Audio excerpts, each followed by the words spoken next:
Vivre FM podcast.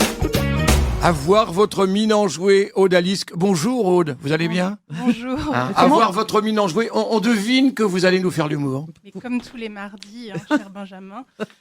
Et aujourd'hui, je vais vous parler culotte, parce que si vous ne le saviez pas, je suis plutôt du genre culotté. Ah, oui. J'ai une preuve. J'ai la cassette VHS de ma fête d'anniversaire 1992.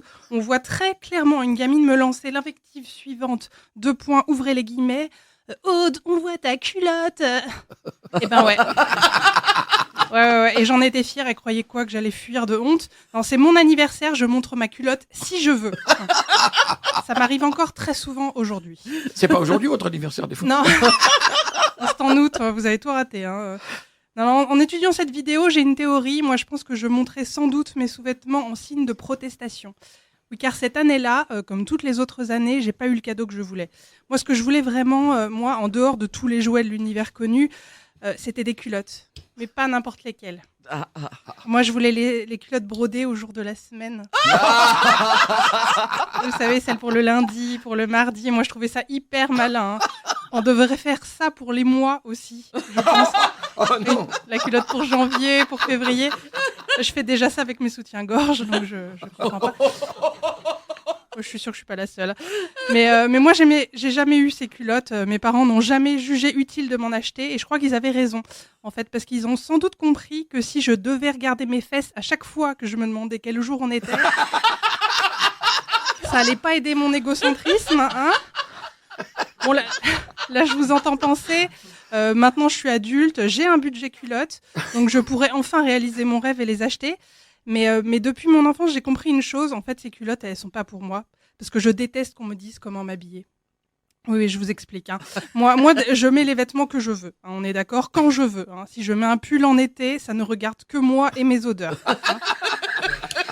Ah oui, je me couvre, je me découvre pour les raisons que je veux, et les remarques et les regards horrifiés des passants n'ont aucun effet sur moi. Je m'habille, donc je suis, donc chute. Voilà. Elle est gonflée celle-là. Ouais, voilà.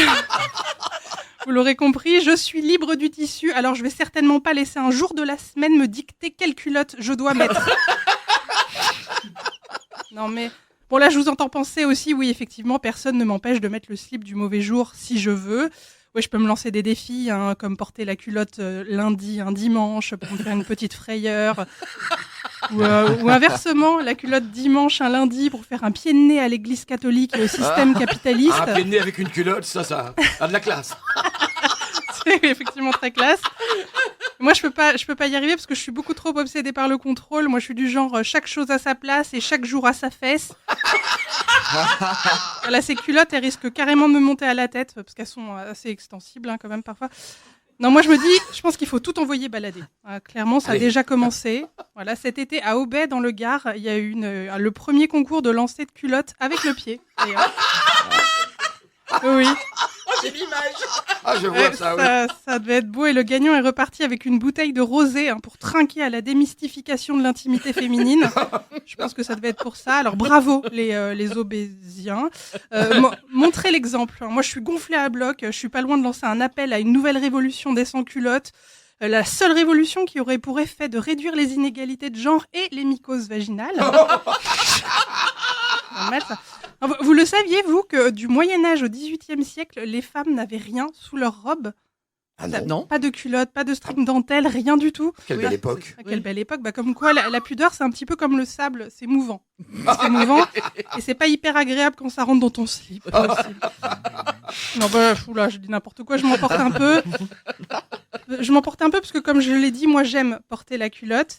Mais celle que je veux, quand je veux, même celle avec le petit nœud là devant qui sert à rien, à part me faire sentir jeune. Beaucoup trop jeune d'ailleurs, c'est n'importe quoi. Donc, pour conclure, que vous soyez culotte de grand-mère, culotte à fleurs, fondue, petite, large ou rien du tout, faites votre choix. N'écoutez pas les jours de la semaine, n'écoutez personne d'autre que vous-même, mais écoutez-moi quand même le mardi de préférence. Ouais. Absolument, bravo. Vous savez que j'avais fait pareil que vous, J'avais fait pareil que vous. Moi, j'avais mis des culottes avec les jours de la semaine. Le problème, je suis aveugle. J'avais marqué en braille, donc ça faisait des trous, donc vous comprenez le truc. Voilà.